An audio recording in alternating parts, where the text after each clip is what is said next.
تبارك الذي بيده الملك وهو على كل شيء قدير الذي خلق الموت والحياة ليبلوكم أيكم أحسن عملا وهو العزيز الغفور الذي خلق 7 سماوات طباقا ما ترى في خلق الرحمن من تفاوت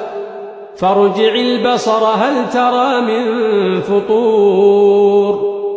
ثم ارجع البصر كرتين ينقلب إليك البصر خاسئا وهو حسير